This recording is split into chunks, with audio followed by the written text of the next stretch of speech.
নমস্কার বন্ধুরা, আমি প্রসেনজিৎ। তো তোমাদের সকলকে আমার চ্যানেলে স্বাগত জানাই। তো তোমরা থাম্বনেল দেখেই বুঝতে পারছো যে আজকে কোন বিষয়ে ভিডিওটা হতে চলেছে। আজকে সুপ্রিম কোর্টের ওবিসি মামলার রায় নিয়ে যে লেটেস্ট আপডেটটা উঠে এসেছে সেটাই তোমাদের সাথে শেয়ার করছি। তোমরা যারা প্রত্যেক ডাব্লিউপি বা কেপি পরীক্ষার্থীরা রয়েছো তাদের কাছে কিন্তু এই ভিডিওটা খুবই গুরুত্বপূর্ণ হতে চলেছে। তো আমি তোমাদেরকে এই আপডেটটা পড়ে শোনাচ্ছি। ওবিসি শংসাপত্র বাতিল সংক্রান্ত কলকাতা হাইকোর্টের রায়ে স্থগিতাদেশ দিল না সুপ্রিম কোর্ট। রাজ্যকে নোটিশ জারি করা হয়েছে। তার আগে সোমবারের মধ্যে রাজ্যকে হলফনামা জমা দেওয়ার নির্দেশ সর্বোচ্চ আদালতের। মূলত তিনটি বিষয় হলফনামায় জানাতে বলা হয়েছে রাজ্যকে। সেগুলি হলো: 1. কোন কোন দিক দেখে 77টি জনজাতিকে ওবিসির তালিকায় যুক্ত করা হয়েছিল। দ্বিতীয়ত, ওবিসি তালিকায় 77টি জনজাতির মধ্যে 37টি জনজাতি এবং বাকি উপজাতির ক্ষেত্রে কি ব্যাকওয়ার্ড কমিশনের সঙ্গে আলোচনা করা হয়েছিল। তৃতীয়ত, রাজ্যের তরফে কি পদ্ধতি মেনে সার্ভে করা হয়েছিল।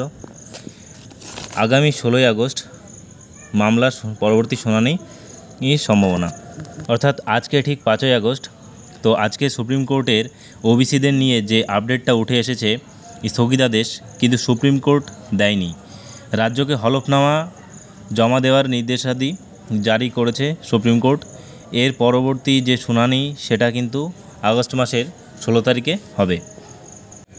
তোমাদের সাথে এই বিষয়টি নিয়ে কেন আলোচনা করছি, কারণ লাস্ট তোমাদের যে ডেপুটেশনটা জমা দেওয়া হয়েছিল সেখানে ডেপুটেশন জমা দেওয়ার পরে যে লেটেস্ট আপডেটটা উঠে এসেছিল সেটা হলো যে এক্সাম কবে হবে বা তোমাদের রেজাল্ট কবে দেওয়া হবে।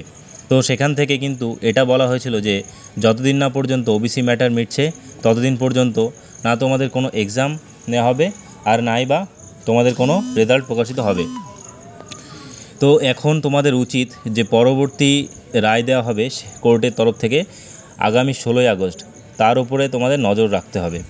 কারণ যতবারই ডেপুটেশন জমা দেওয়া হয়েছে ততবারই এই আপডেটটাই উঠে এসেছে যে যতদিন না পর্যন্ত ওবিসি সংক্রান্ত কোনো ম্যাটার মিটছে সেটা ততদিন পর্যন্ত কিন্তু তোমাদের না কোনো এক্সাম আর না কোনো রেজাল্ট দেওয়া হবে।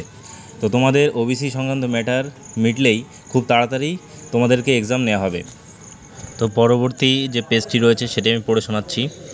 চলতি বছরের গত 22শে মে কলকাতা হাইকোর্টের ওবিসি সার্টিফিকেট বাতিল সংক্রান্ত বড়সড় রায় দেয় কলকাতা হাইকোর্টের বিচারপতি তপব্রত চক্রবর্তী এবং বিচারপতি রাজশেখর মান্থার ডিভিশন বেঞ্চ।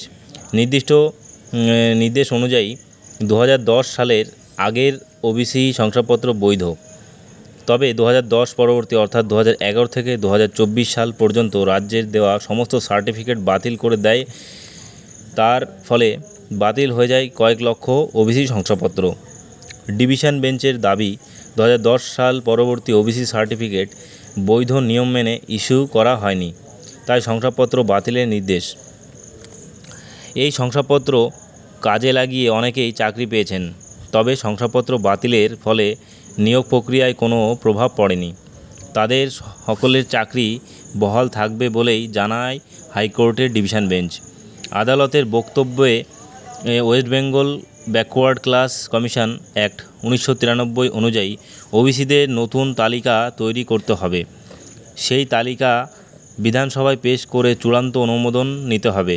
তবে 2010 সালের আগে যে গোষ্ঠীগুলিকে ওবিসি শ্রেণীভুক্ত বলে ঘোষণা করা হয়েছে সেগুলি বৈধ থাকছে বলেই জানায় হাইকোর্ট। হাইকোর্টের ওই নির্দেশকে চ্যালেঞ্জ করে সুপ্রিম কোর্টে যাওয়ার কথা ঘোষণা করেছিলেন খোদ মুখ্যমন্ত্রী মমতা বন্দ্যোপাধ্যায়। সেই মতো হাইকোর্টের রায়কে চ্যালেঞ্জ করে সর্বোচ্চ আদালতে যায় রাজ্য। তো সবশেষে তোমাদের বন্ধুরা একটাই কথা জানানোর যে তোমরা তোমাদের পড়াশোনা জারি রেখে যাও, তোমাদের এক্সাম ঠিক নেওয়া হবে।